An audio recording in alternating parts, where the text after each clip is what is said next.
ladies and gentlemen, my name is Kurt. Welcome back to Kerbal Space Program. Here we are on the title screen, watching our little Kerbonaut and a random helmet rolling away in the background. But yeah, we're back in Kerbal Space Program. In the last episode, I attempted and failed to have a successful mission to the sun. I don't know what went on there. But then also, more recently, I did a live stream where I just attempted to get to the moon, something I've done before. But had a lot of problems even getting into orbit. So I feel like this episode, I know I'm kind of pulling things back a little bit. I'm not going to other planets and doing what you guys want to see, but I feel like pulling it back. I think it's time to kind of go back to the basics.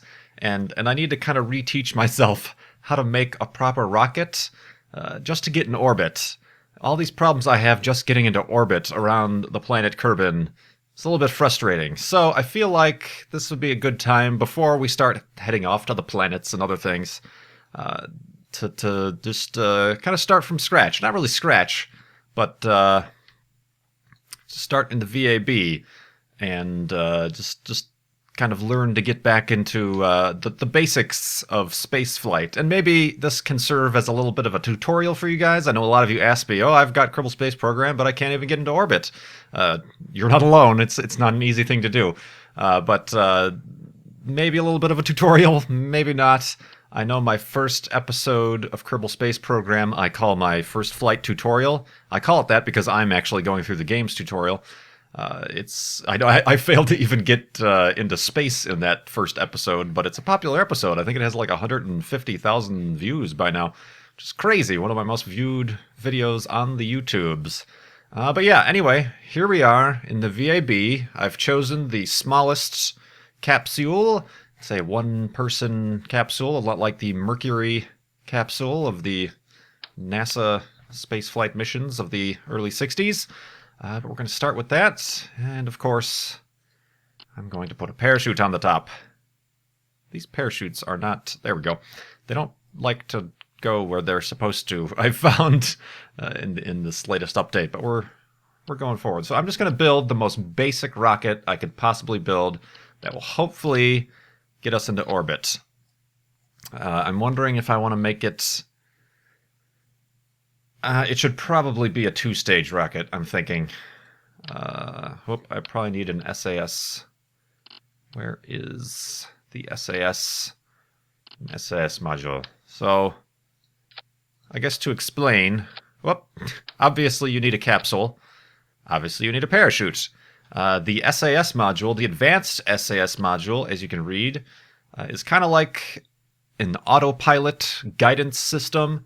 The advanced SAS controls your rockets, your gimbaling rockets, and your control surfaces like your wings and your rocket wings. What are those things called? Winglets and yeah, winglets. That's what I was looking for. Wings, winglets, whatever.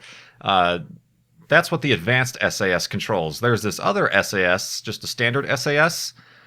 This doesn't control the wings or the RCS thrusters or anything physical in terms of keeping stable.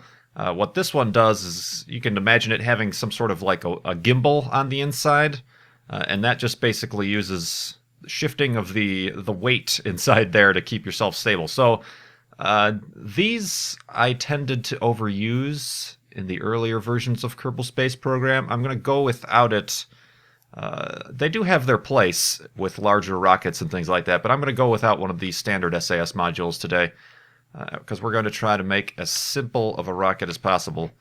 I'm also going to go without RCS fuel. That just adds weight and height and complications, so the most basic rocket we could possibly make is what I'm going for.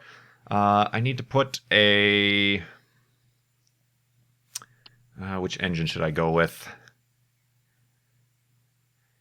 I'm going to go with this one, just in case my first stage doesn't quite get me into orbit.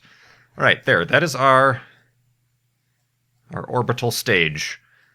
That should get us into and then get us back out of orbit. So next, I need another disconnect. Let's do that. Trying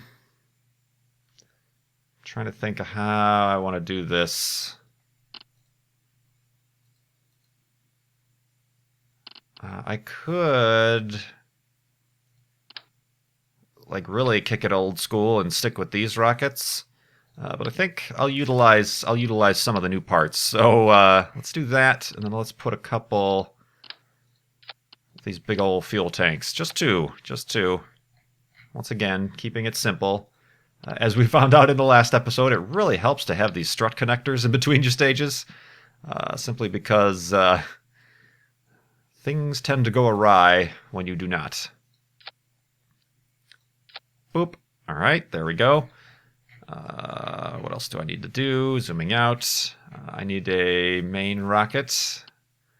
This is a intense first stage here. Got that. And a lot of you guys complain that I don't use solid rocket boosters enough. I don't know why. I just don't like them, to be honest. I like, the Saturn V, the whole liquid fuel rocket thing. But I'll use them this time just to ensure that I can get off the ground. So first we need a decoupler stack. What are these things called? Radial decoupler. I'm not going to use 4. I found it's best to, instead of going for the symmetry right away, if you're adding like a stage that you're going to duplicate, first build one of those stages, like I'm doing right here, because as I can see right now, I've already messed it up. Put it way too high, and off center as well. There we go. And now I'm going to, actually I need a aerodynamic nose cone. Boop. Oh, I actually need it to connect. Boop. There we go. And then now I'm going to turn on the symmetry. There we go. And now I can properly get things at the right height. Say right there-ish. Very nice. We're also going to need struts to keep things from flying apart. Boop and a boop. That should have duplicated on the other side. Yep. And boop and a boop. That's close enough. That's actually way off. Symmetry isn't that important, but I'm trying to make it at least look good. There we go. All right, that should be good enough for that. I feel like it's probably a good idea, speaking of the winglets, just for this initial stage. Oh, no, I want 4 of them. Why won't you? Ugh, I don't like why it does that. It assumes I want 2 symmetry instead of 4 because I've already... Alright, fine then. Whoop. I hit the wrong button. Damn it! I hit the Windows key instead of the Alt or Control. Or is it Shift? Nope. Yeah, okay. Alt clicking on a part will duplicate it. So there, I think that symmetry is pretty much correct. I think this is a little bit off. There we go. Yeah, sort of. That doesn't look right. Why does that not look right? I'm trying to make it look, Yeah, I think that's right. All right, there we go. I'm going to look at the staging. I actually want this rocket to burn at the same time as the solid rocket boosters. Let's put... No, I was going to put the... I must resist. I was going to put the these guys, these Separatrons, on these stages, but I'm trying to keep it simple. All right, here is our rocket. I have declared such things as these. Let's bring it closer to the ground. And then add the launch stability doohickeys.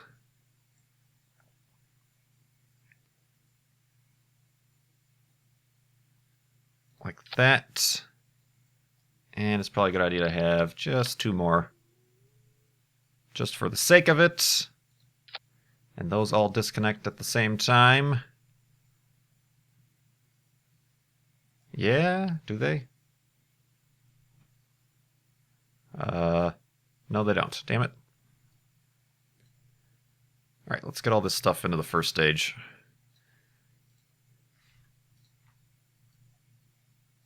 Boosh. All right, so as far as our staging goes, we have the solid rocket boosters and the main engine firing at the same time, and also these things falling away at the same time. We have the solid rocket boosters disconnecting, and then when we run out of fuel here, we have our first stage disconnecting, and then our second stage firing. Hopefully we are in orbit by that time. Back to basics. Learn how to spell. 1. This is the back to basics rocket 1. Save. Let's go to the launch pad. Let's see who we have as our astronaut. Kerbonaut, rather. Sorry. Lemke Kerman. I'm getting a lot of the same guys over and over again. Here we are. It's sunset once again. I keep launching during sunset. All right. Let's try to get into orbit on the first attempt with this rocket. And we'll see where we go from there. So, Lemke, are you right? We're inside the capsule. Oh, this capsule has a window too. Cool. I didn't know that. Okay, so this is, I guess, is another capsule. I thought it was only the 2. This is another capsule, and this is actually very accurate to the Mercury capsule. The first one didn't even have a window, and then they basically gave them a very tiny window. So, accurate representation of spaceflight history, but to orbit. Once again, in 5, 4, 3, 2, and away we go. I'm going to save fuel on my liquid fuel rocket while these solid fuel rockets are burning. So I'm down to like 80-75% of thrust there. I'm going to prepare this view. Already quite the apoapsis we got going. I found when about we reach... So long. Now I will throttle up. When we reach about 400 meters per second in our speed, I will begin a slight gravity turn. And our apoapsis is going up quite rapidly. This looks like this is going to work, guys. And then I'm going to, when it reaches about 75, 80, I'm going to cut the engines. Actually, I'm going to give a little bit of throttle, because I'm still actually going through atmosphere and it's slowing me down. Alright. Excellent. Very nice. Got a nice launch angle and trajectory. Alright, now I'm going to cut the engines. And I'm going to wait until I reach the apoapsis. That is the tallest point of our orbit. I'm going to lay down on my side here. Yeah, I still have about a little less than half a tank of fuel here. So I don't think I'm going to get into orbit with this first stage, unfortunately. Perhaps the RCS thrusters would have been a good thing.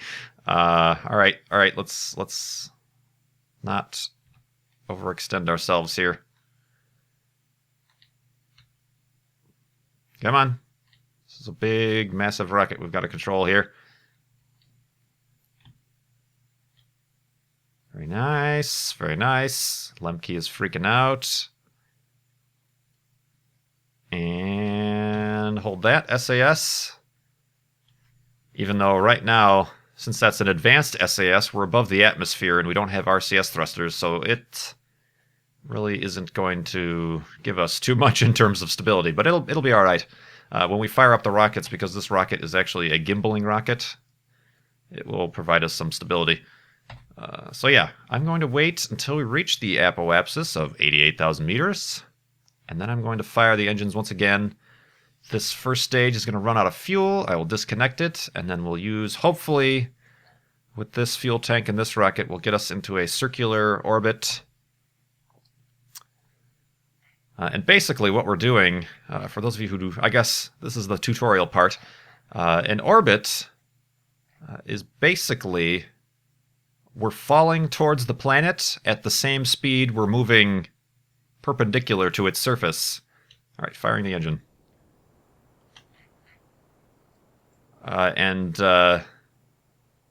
A really good example or way to think about that is, all right, there goes that stage. So long. Oh, whoa, whoa, whoa, whoa. Whoa, whoa, whoa. What the hell? Oh, God. I just want to get into orbit. All right, let's, crap. Why did that happen? Perhaps those Separatrons are a lot more helpful than I anticipated.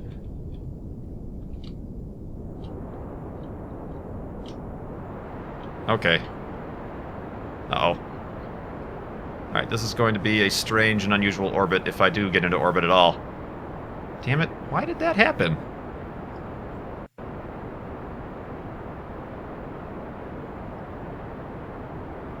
Alright.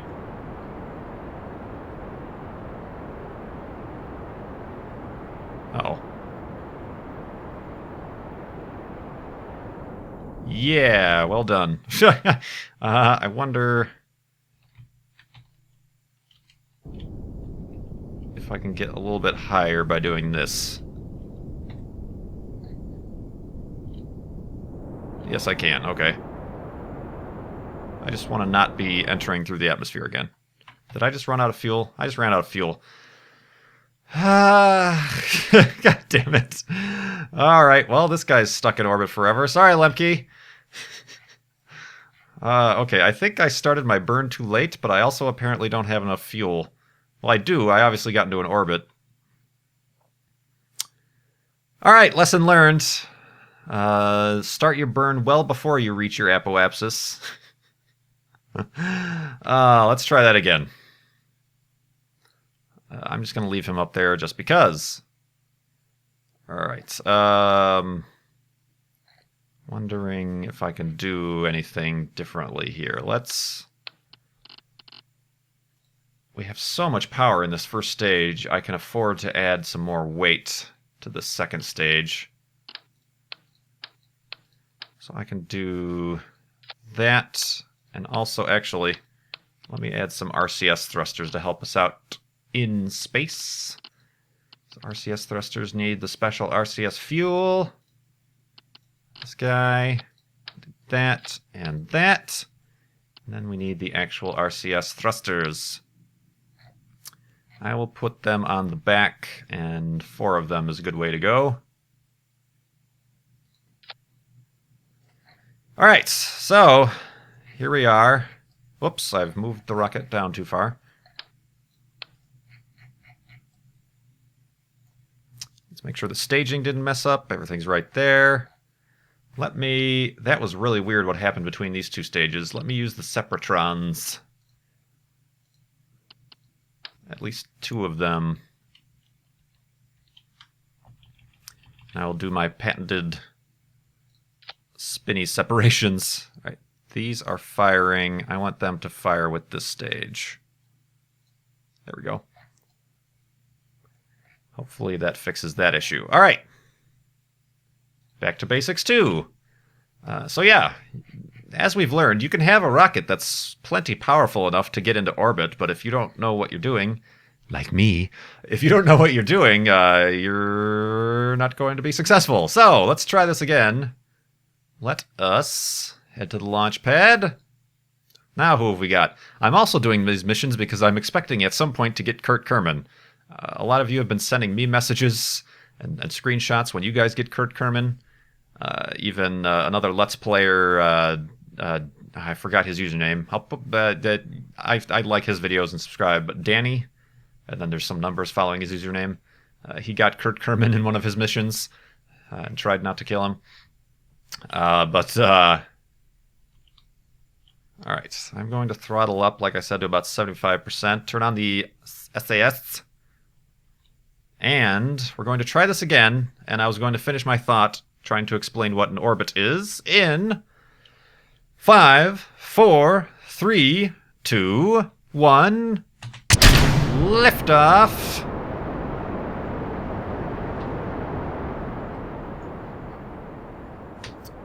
that set up. Very nice. 200 meters per second. It's good timing. I seem to reach 400 meters per second about the time that my solid rocket boosters burn out, which is good, because that is when I can do my gravity turn. Good chunk. And do a little bit of this. Whoop, that was a little bit aggressive. But I think we're all right. We've got enough power going up. It's very nice. I'm actually going to throttle back a little bit since we're out of the heavy part of the atmosphere. Don't want to waste fuel.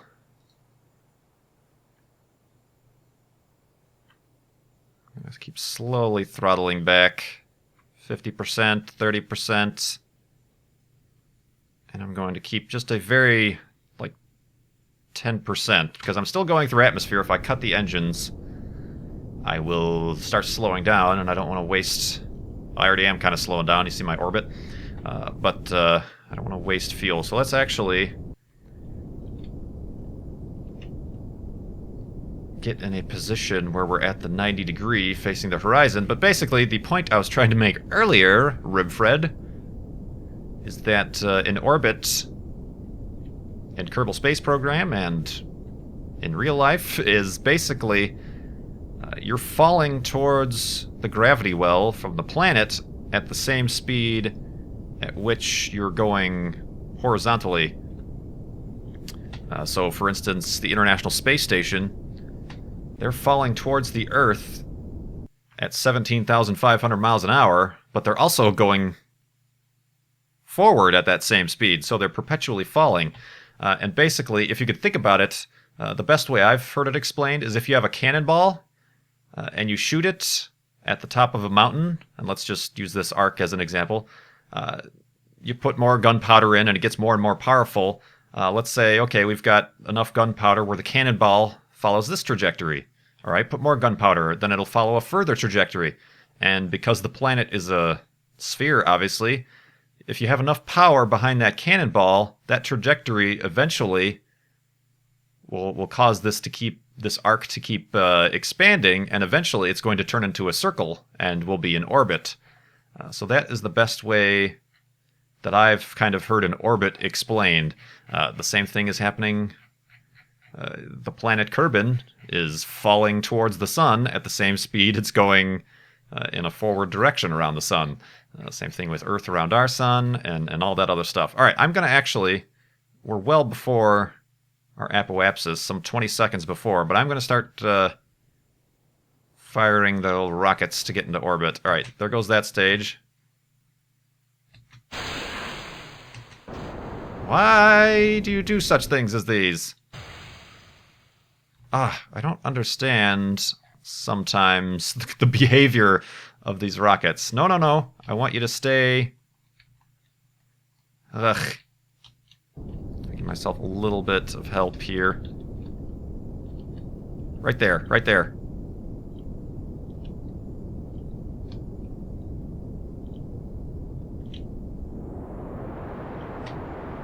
And now, once again, I'm past my apoapsis. Son of a bitch! Alright. Hopefully that wasn't too terrible.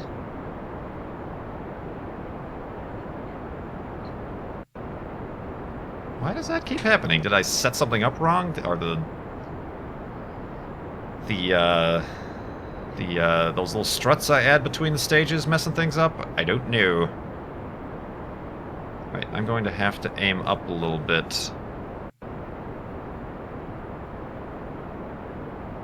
Yeah, the problem with burning after your apoapsis is then you're kind of chasing your dog chasing its own tail. All right, there we go. Orbit! 95 by 158. So, okay, we've made it into orbit. We still have a whole fuel tank left. So there! We have it. We're in orbit. Oh, that's stressful. Now I just have to learn how to scale that whole system up. I think a lot of my problem comes down to technique. I just don't know what the hell I'm doing. And I know you guys give me comments. There are a lot of people during the live stream. No, do this. No, do your gravity turn here. Blah, blah, blah, blah, blah. As you know, I kind of like figuring things out for myself. And really, I know I kind of said that this was a tutorial, and now actually Kerbal Space Program has built-in tutorials that you can check out. But I encourage you, if you haven't got this game, what the heck, get this game, KerbalSpaceProgram.com.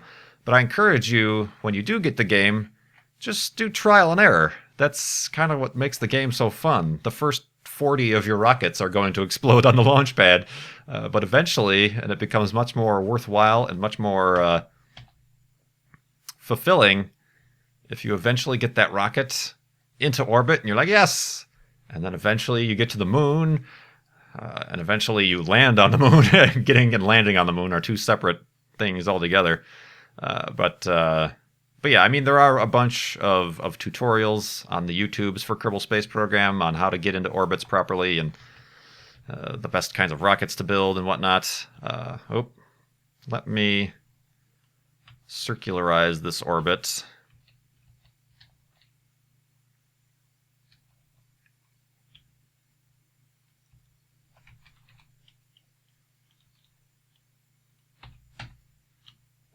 What am I at? 158.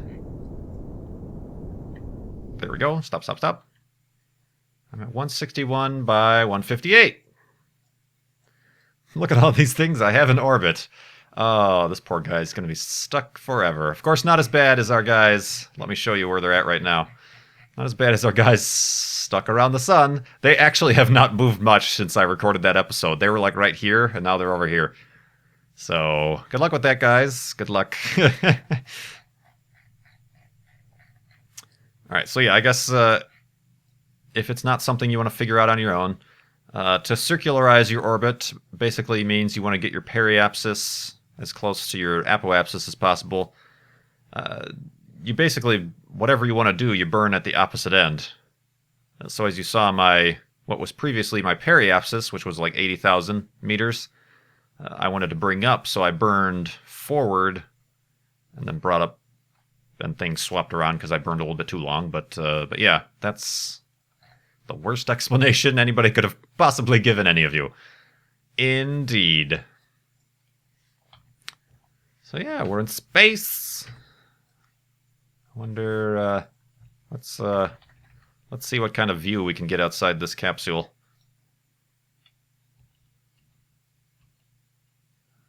Not too much. There goes the sun. Oh, it's because I'm not facing the ground. Need kind of a heads-up position here. Rib Fred. There we go. There's a pretty picture. It's just the ocean below.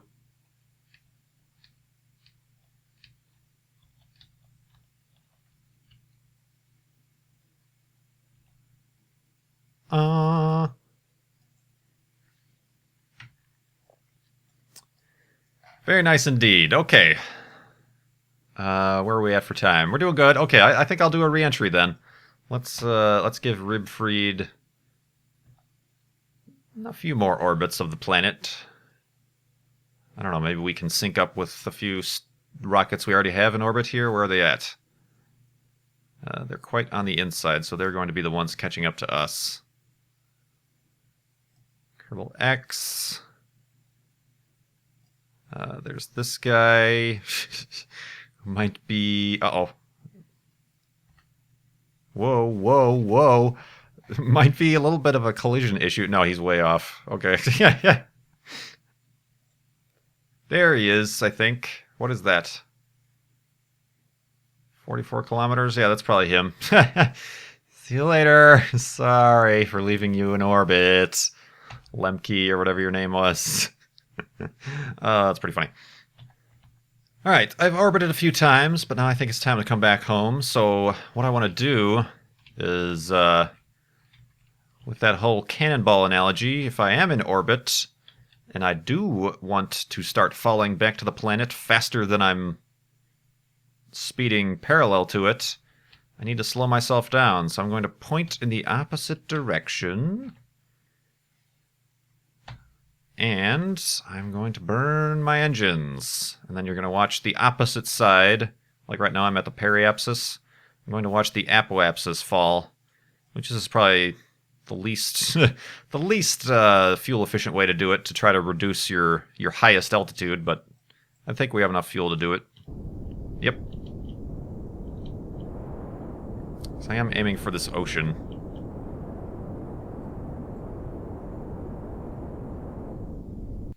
And there we go. So now we are going to re-enter over this ocean. And actually, when you get down to about 60,000 meters is where you start running into some atmospheric drag.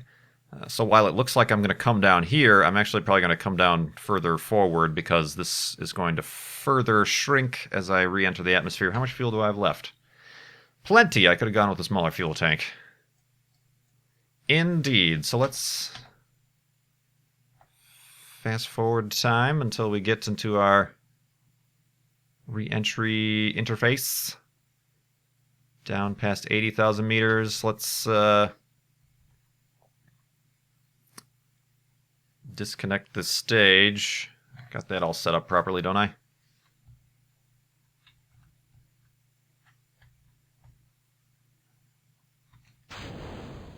There we go. I'm doing it like that because if this was in front of me, I've had the problem where I end up getting stuck to this stage because the air pressure, whoa, is actually bringing that stage towards me, if that makes any sense. Did that island just appear out of nowhere? Oh, that is not a proper re-entry angle. There we go. I wonder if I can... No. Wouldn't be that interesting to watch from this point of view. Oh. So there goes that stage. So long. Well done. Where are we at in terms of altitude? Yeah, see, we're coming into the atmosphere now, so you're going to start to see... Well, eventually you're going to start to see...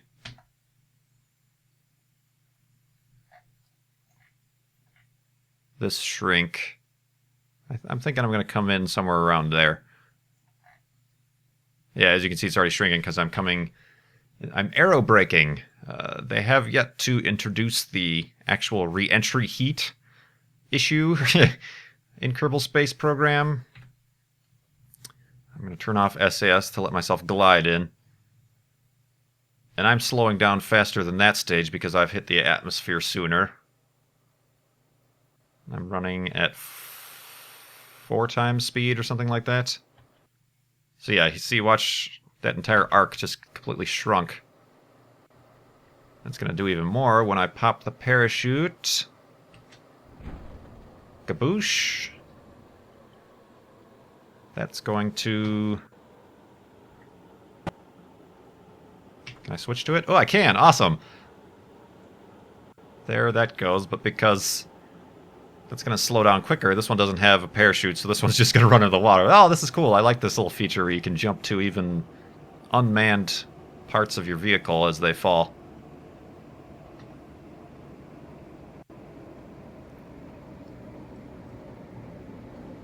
Whee!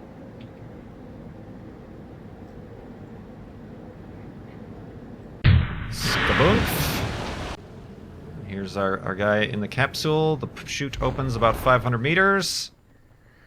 A successful orbital mission. I know. Very simple and basic. Hopefully... I was going to say, hopefully you guys have learned something from this video, but I think, above anything, hopefully I've learned something from this video. And now we can scale things up and start to reconsider heading back out into interplanetary space. I think... what's it called? Duna? Yeah, Duna, I think, should be next. Just, it seems typical of a place to head. It should be a little bit easier to get to than the inner planets, because then I really just have to... I can use the planet's orbital velocity for our favor. And actually, Probably launching right about now would be a good way, because Kerbin is going to catch up, and that would be a good way to get to Duna. So yeah, look forward to that in a future episode. I appreciate you bearing with my falling back on some basic orbital mechanics and rocket building skills here, but having fun indeed. It wouldn't be a Kerbal Space Program episode from me if there wasn't a mission failure to begin with, but Ribfred Kerman is now back safe. Woo, he's jumping for joy, he's going for a swim, waiting to get picked up by the rescue helicopters. Whoop. And he can't, now he can't get back inside of his tiny capsule. Sorry. Get bored? No, nothing. Attach. That is a tiny capsule, very much like the Mercury capsule. John Glenn said that you don't as much ride in a Mercury capsule as you wear it. It's pretty much just a spacesuit of a capsule. But yeah, anyway, thanks for watching. My name is Kurt. I will see you next time.